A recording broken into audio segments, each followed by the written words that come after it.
तो hello friends, welcome back to my channel. तो आज मैं विक्टोरिया मेमोरियल का लाइट एंड साउंड शो देखने आया हूँ और ये पार्ट 2 है। तो और अगर आप लोगों ने पार्ट 1 नहीं देखा है तो ये वीडियो देखने के बाद जाके देख लीजिएगा। तो अभी मैं यहाँ पे अपने सीट पर आ चुका हूँ और अब यहाँ से आप लोग एंजॉय कीजिए इस लाइट एंड साउंड शो को। बहुत अच्छा लाइट एंड साउंड शो है, अच्छा रिव्यू सुना है इसके बारे में। तो आप लोग अब इसे एंजॉय कीजिए।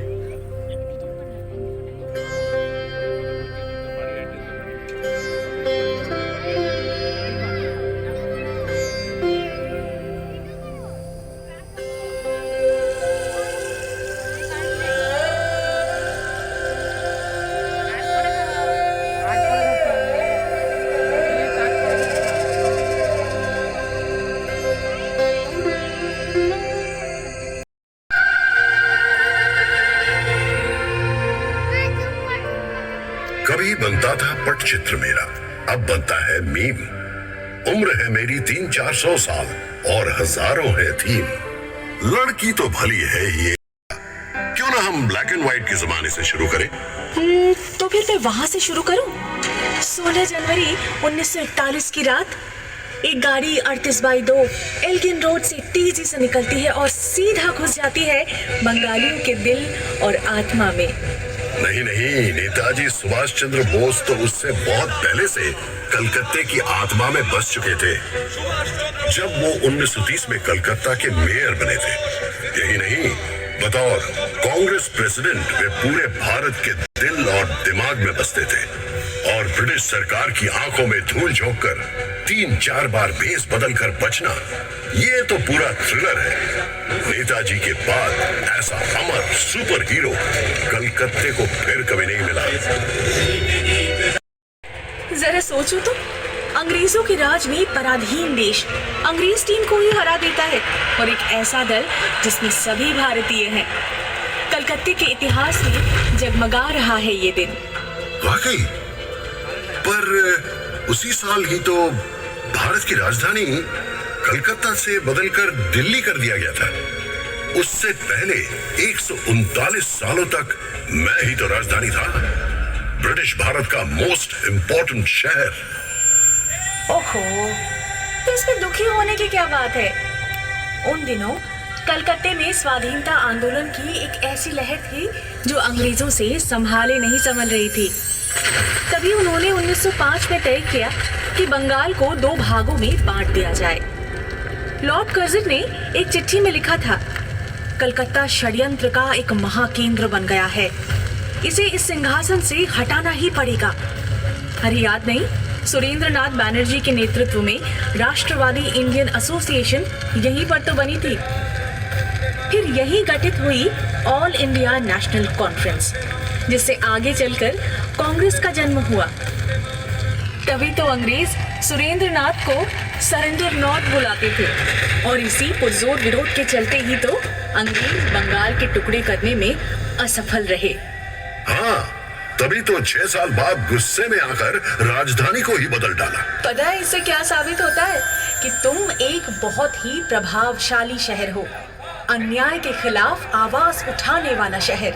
हाँ, जिसे एक दिन मजाक के तौर पर जुलूस नगरी के नाम से पुकारा जाएगा, या फिर बीमार नगरी। अरे जाने दो, तुम्हें तो लोग सिटी ऑफ जॉय के नाम से भी पुकारते हैं। और ये भी तो सच है कि ब्रिटिश काल में तुम ब्रिटिश साम्राज्य के दूसरे खास शहर के रूप में जाने जाते थे। मतलब लंदन के बाद तुम्हारा इनाम आता था। अरे वो तो बस पैसों के लिए, सिर्फ कर संग्रह और झूठ विक्रय से ही अंग्रेज करोड़ों रुपए कमा लेते थे। क्या मुसीबत है, अगर कलकत्ते की निंदा करूं तो तुम चिढ़ जाते हो और तारीफ करूं तो खुद ही निंदा करने लगते हो। मतलब बस बहस करनी है ना? बहस करना तो मेरे खून में है। जानते हो भारत में पहला सेंसरशिप कानून क्यों बनाया गया था? क्यों? 1872 में, जब गिरीश घोष ने नहीं मतलब 1989 में लगातार 6 महीनों तक एक अनजान व्यक्ति रात के अंधेरे में सड़क पर सोते हुए 13 बेघर लोगों का पत्थर से खून करता है। मीडिया ने उसे नाम दिया स्टोन मैन। नहीं नहीं नहीं नहीं, इतने भयानक किस्से से इतिहास की शुरुआत होगी? मुझसे पूछो तो सबसे बड़ा विलन है अमिताभ बच्चन। अमिताभ बच्चन? वो क्यों? वाह भाई वाह, नौकरी की तो कलकत्ते में, थिएटर किया तो कलकत्ते में, पर फिल्मों की बारी आई तो पहुंच गए बंबई। क्या जाता अगर बांग्ला सिनेमा में ही रोमांटिक हीरो बन जाते? इस लॉजिक से तो क्लिफ रिचर्ड का बचपन भी यही गुजरा है, कलकत्ता में। अरे मतलब हावड़ा में, एक ही बात है। वो भी यही रहते तो शायद सुमन चटर्जी की जगह खुद ही जीवनमुखी गाने लगते, है ना? और पेले, वो भी तो कलकत्ता आए थे। और लियोनेल मेसी, वो भी तो। देखो, मैं एक बात साफ कह दूं, फुटबॉल को लेकर कोई मजाक नहीं। 1900 इस कमिश्नर को लेकर भी एक और नाटक। फिर क्या था? तुरंत लागू हुआ ड्रामेटिक परफॉर्मेंस एक्ट, सेंसर की तलवार। जिसमें सेंस ज्यादा हो उसके पीछे सेंसर तो पड़ेगा ही। वहीं दूसरी तरफ जेम्स हिकी को देखो। 1870 में जब उन्होंने यहाँ से भारत का पहला समाचार पत्र द बंगाल गैजेट प्रकाशित किया, तब वे लेडी हेस्टिंग्स की गतिविधियों की आलोचना भरे लेख छापने से भी नहीं चुके। वाह। ठीक उसी तरह जैसे तुम्हारे आजकल की लिटिल मैगजीन सिस्टम का दोषारोपण करती रहती है। पूरा दिन विरोध, गुस्सा, अथॉरिटी पर व्यंग, यही सब यहाँ के लोगों के पेट में उबलता रहता है। तभी तो कलकत्ता वालों का लिवर जो है ना, इतना कमजोर है। अजी, ना तो हमारे लिवर में कुछ खराबी है और ना ही हमारे कैंटिलीवर में। हावड़ा ब्रिज एक कैंटिलीवर ब्रिज है ना? ये सन 1943 से इसी तरह खड़ा है, एकदम सही सलामत। सो तो है, हर रोज लाखों गाड़ियां, बस, ट्रक, रिक्शा इस पर से ही तो गुजरती हैं।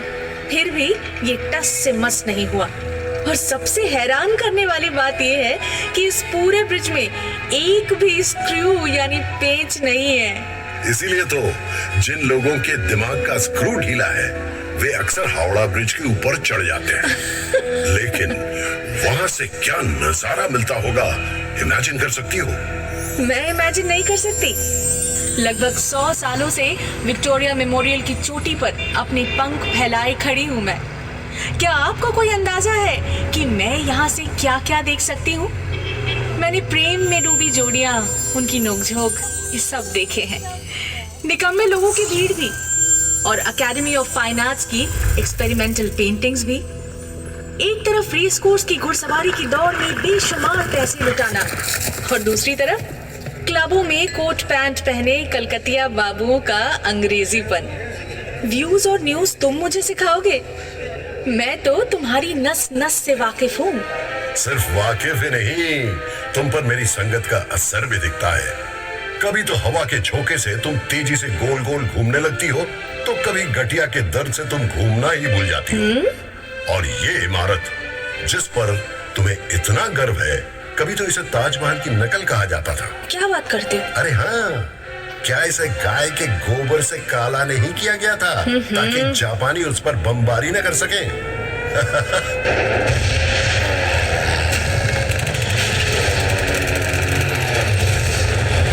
इसमें इतना हंसने की क्या बात है? तुम्हारे मुंह पर भी कुछ कम कालिख नहीं पुती है।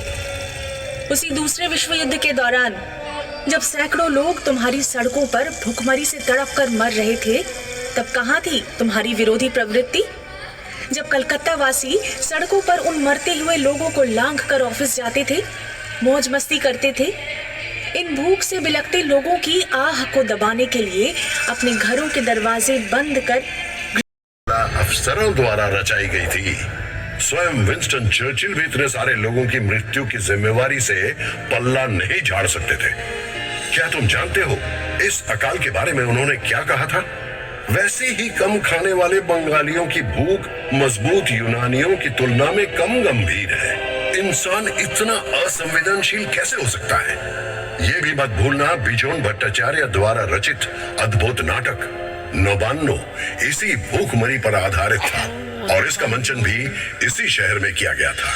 ये तुमने बिल्कुल सही कहा। इसका श्रेय तो तुम्हें ही जाता है। 1942 में स्थापित इप्टा यानी इंडियन पीपल्स थिएटर एसोसिएशन वामपंथी कलाकारों का ही संगठन था, जिसने कलकत्ता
से ढेर सारे स्कूल कॉलेज खुलते और ना ही मेरा सबसे खूबसूरत और जगमगाता त्योहार दुर्गा पूजा अस्तित्व में आता।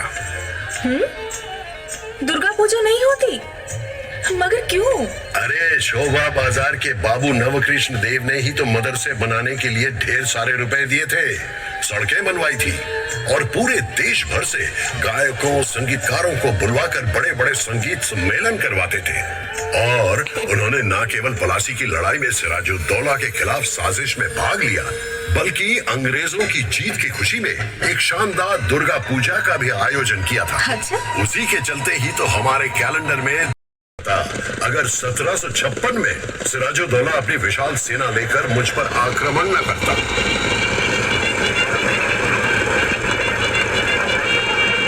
अगर वो ईस्ट इंडिया कंपनी की सेना की जमकर धुनाई ना करता, तो अंग्रेज इतनी जल्दबाजी में एक नवाब के विरुद्ध जंग में कभी ना उतरते।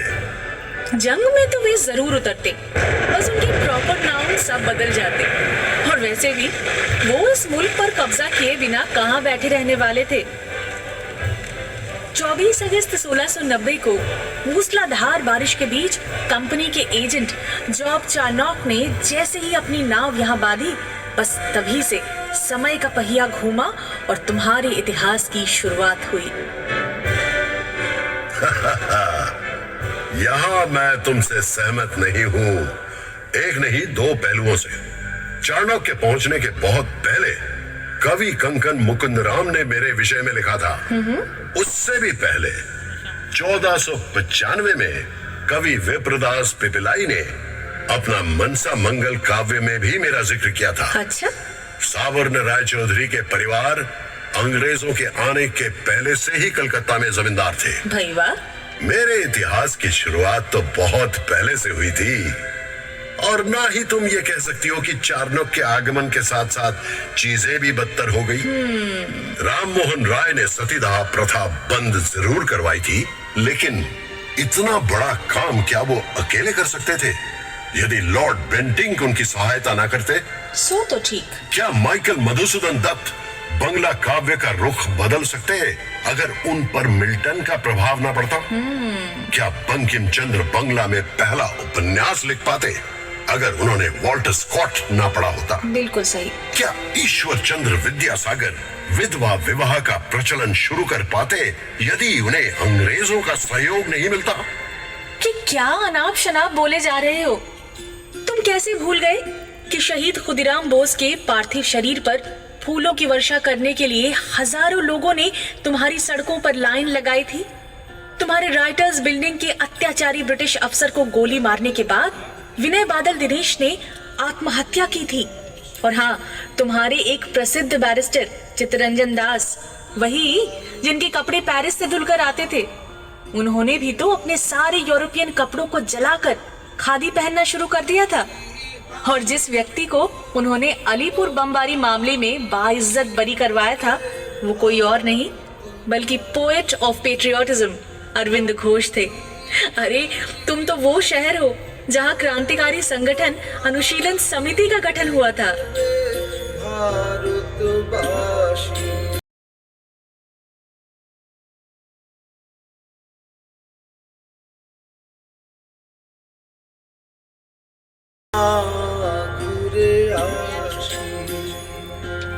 ये खुदीराम बोस जो थे सबसे कम एज के उनको फांसी लगा। हाँ सो तो है, सबसे कम मगर एज ये भी तो सच है, जिस मॉन्यूमेंट को उसी समय ये गाना 1828 गाया में ईस्ट इंडिया कंपनी द्वारा दो युद्ध में जीत हासिल करने की खुशी में कमांडर डेविड ऑक्टरलोनी की याद में बनवाया गया था। 1969 में उसी का नाम बदलकर शहीद मीनार रख दिया गया, जिसे भारत के स्वाधीनता संग्राम में हुए शहीदों को समर्पित किया गया। इसमें नाराज होने की क्या बात है? मैं तो बस सोच रहा था। इसे कहते हैं ख्याली पुलाव पकाना। अगर कलकत्ता की सड़कों पर शेर चीते घूमते रहते तो फिर क्या होता? अरे बंगाल का शेर यानी कि बाघ, वो तो बहुत प्रसिद्ध है, साथ उसका एक नया रूप दे डाला। वो थे सर आशुतोष मुखोपाध्याय। और बब्बर शेर? बब्बर शेर यानी सिंह, हाँ वो भी है। काली प्रसन्न सिन्हा या काली प्रसन्न सिंह, जिन्होंने एक ओर महाभारत का अनुवाद किया था तो दूसरी ओर मुझे लेकर हुतुम पेंचार नौकशा भी लिखा था। और गेंडा, उसका क्या? गेंडा तो वो लोग हैं जिनकी मोटी खाल को कलकत्ता के महापुरुषों की शिक्षा भी भेद भी करना पड़ा। वास्तव में यही बातें दर्शाती हैं कि वे सब महापुरुष अपने समय से कितने। ये वही महात्मा है जिन्होंने जो तो मौत तो पौत का प्रचार किया, यानी कि जितने दृष्टिकोण है उतने ही रास्ते हैं। उन्होंने न केवल सर्वधर्म समभाव की बात की, बल्कि कलकत्ता के जीवन दर्शन के बारे में भी बताया। रविंद्रनाथ टैगोर को भी कुछ कम नहीं सहना पड़ा। उन्हें तो ये भी कहा गया था कि उनकी सभी लेखनी अस्पष्ट है और उन्होंने बिल्कुल बेतुके उद्देश्यों को लेकर शांति निकेतन की स्थापना की है। परंतु उनको मिले नोबेल पुरस्कार आज भी मेरी गौरव गाथा की पहली पंक्ति है। 1911 में भारत की राजधानी के दर्जे से भले ही मुझे विस्थापित कर दिया गया, लेकिन उसके सिर्फ 2 साल बाद ही मेरे सिर पर एक ऐसा ताज पहनाया, लेकिन वो मेरे आकाश के एक जगमगाते सितारे हैं। उनकी प्रतिभा पेड़ पौधों में जीवन की खोज से लेकर रेडियो के आविष्कार तक फैली हुई है। आचार्य प्रफुल्ल चंद्र राय इंग्लैंड की रॉयल केमिकल सोसाइटी द्वारा केमिकल लैंडमार्क पुरस्कार से सम्मानित होने वाले पहले गैर यूरोपीय थे। बोस आइंस्टाइन स्टैटिस्टिक्स के मानक वाहक सत्येंद्रनाथ बोस के नाम पर बोसोन कण का नाम रखा गया है। भारत में स्टैटिस्टिक्स चर्चा के जनक योजना आयोग के वास्तुकार प्रशांत चंद्र महालानबिस भी इसी शहर के निवासी। बंगला में दर्शन शास्त्र पर किताबें लिखी, आशुलिपि के बंगला संस्करण में सुधार किया और यहाँ तक कि बक्से बनाने पर भी एक किताब लिख डाली। सत्येंद्रनाथ ठाकुर ये प्रथम भारतीय आईएएस थे और उस जमाने में अपनी पत्नी को अपने साथ विदेश लेकर गए। अच्छा? ज्योतिरेंद्रनाथ ठाकुर एक श्रेष्ठ चित्रकार, नाट्यकार, निर्देशक और अभिनेता थे। देवेंद्रनाथ ठाकुर ने तो सिर्फ 3 घंटों में डिक्टेशन देकर ब्राह्मो धर्म पर पूरी किताब ही लिख डाली। गगनेंद्रनाथ ठाकुर एक असाधारण चित्रकार थे। वो कार्टून बनाने के साथ साथ क्यूबिस्ट पेंटिंग भी बनाते रहे। क्या बात है। और अवनींद्रनाथ के चित्र और कहानियां दोनों ही बंगाली संस्कृति का खजाना माने जाते हैं।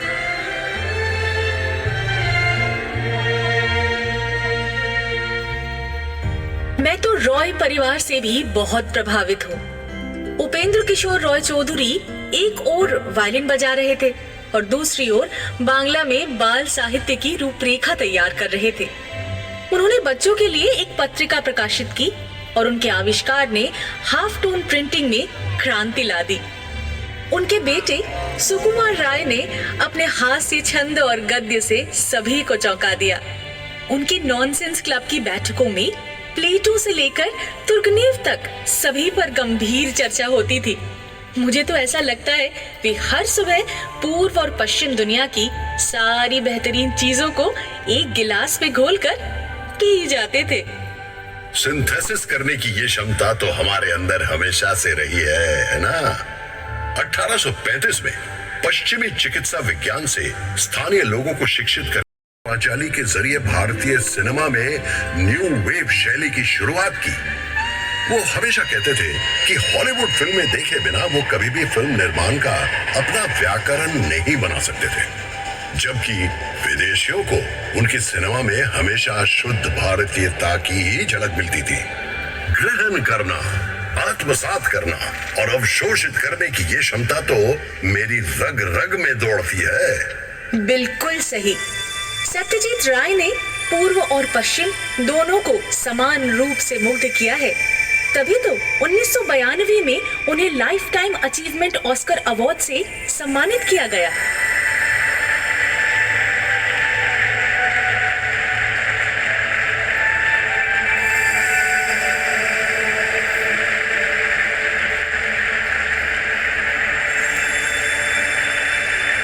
वही क्यों, उसी वर्ष की शुरुआत में सुब्रतो मित्रों को भी सिनेमाटोग्राफी में उत्कृष्टता के लिए Eastman कोडाक life time achievement award से सराहा गया था। कितनी अजीब बात है ना। सुब्रतो मित्रों सत्यजीत राय की शुरुआती फिल्मों में कैमरामैन हुआ करते थे। अफसोस कि उन्हें कभी भी वह प्रसिद्धि नहीं मिली जो दुनिया के सर्वश्रेष्ठ सिनेमाटोग्राफर में से एक के रूप में उन्हें मिलनी चाहिए थी। माफ करना,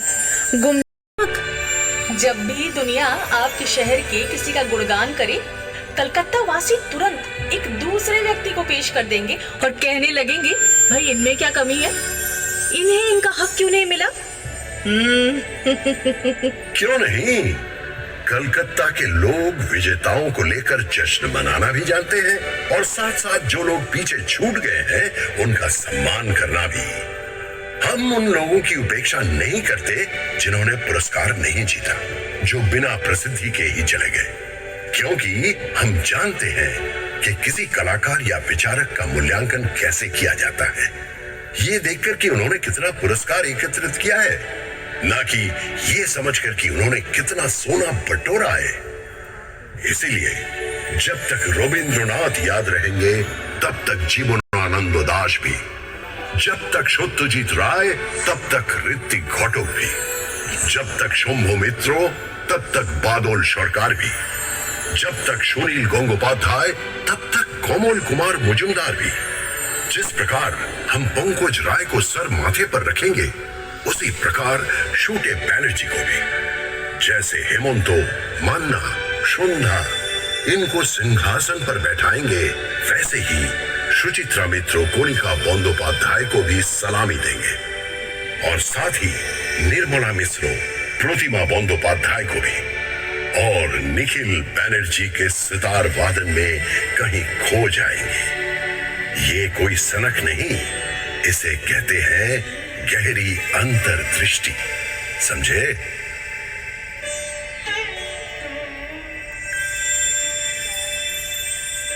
समझे।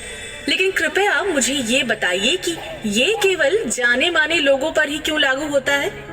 ये सोच 1947 में विभाजन के बाद आए शरणार्थियों पर क्यों नहीं लागू हुई? वो भी तो हारे हुए थे। उनके प्रति इतना तिरस्कार क्यों, इतनी उपेक्षा क्यों? ये तो बहुत मिलजुल कर एक हो गए। इसमें भी कोई शक नहीं कि वामपंथी राजनीति उस समय काफी हद तक मेरे डीएनए का अभिन्न अंग बन गई थी, क्योंकि इसने शरणार्थियों को वो सम्मान दिया जिसके वे हकदार थे। रोटी, कपड़ा और आश्रय के लिए उनके संघर्ष में उनका साथ दिया। 1971 में बांग्लादेश मुक्ति संग्राम के दौरान फिर से शरणार्थी आए, वे अब भी आते रहते हैं। कलकत्ता कभी किसी को वापस नहीं लौटाता। सो तो है ही, और साथ में उन सब को कबाब और बिरयानी भी जरूर चखाता है। तुम किसकी बात कर रहे हो? वाजिद अली शाह, अवध के नवाब।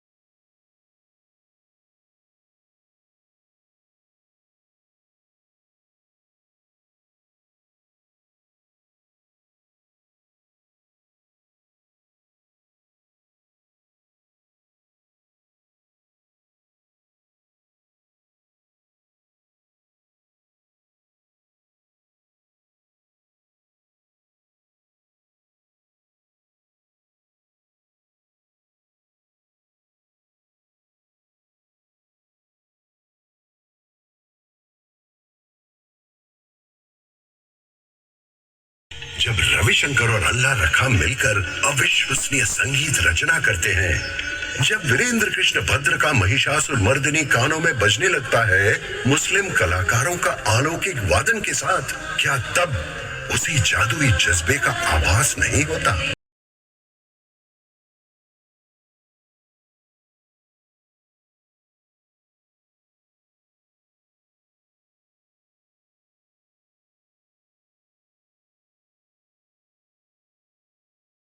लोग बेचैन हो रहे थे।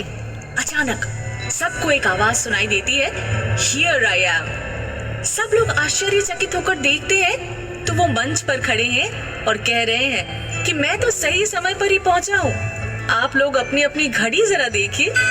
हैरान होकर सब लोग जब घड़ी की तरफ देखते हैं तो वाकई में सम्मोहन के उस्ताद घड़ी की सुई और इतिहास के पन्नों के बीच से गुजरते आगे बढ़ते जा रहे हो।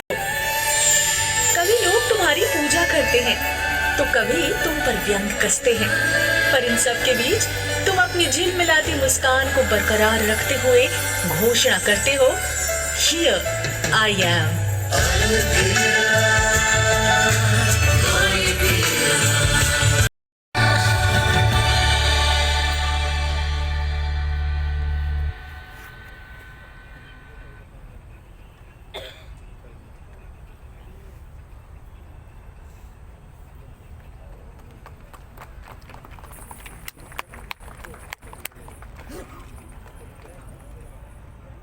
तो फ्रेंड्स अभी यहाँ पे ये लाइट एंड साउंड से बहुत ख़त्म होता है, तो आप लोग प्लीज़ कमेंट करके बताइए कि आप लोगों को यहाँ पे कोलकाता का हिस्ट्री जो जानकर प्राप्त करके कैसा लगा।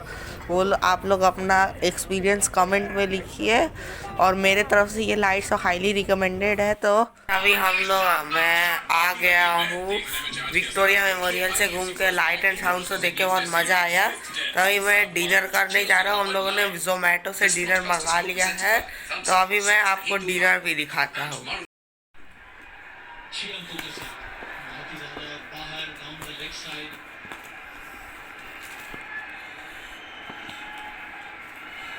तो ये देखिए फ्रेंड्स, ये पाव भाजी हम लोगों ने मंगा लिया है, और ये 2 तरह का पराठा है, मटर का पराठा है और आलू का पराठा है, और यहाँ पे साथ में सैलेड भी दिया हुआ है। तो अभी मैं फटाफट से खाने जा रहा हूँ क्योंकि मुझे बहुत भूख लगा है।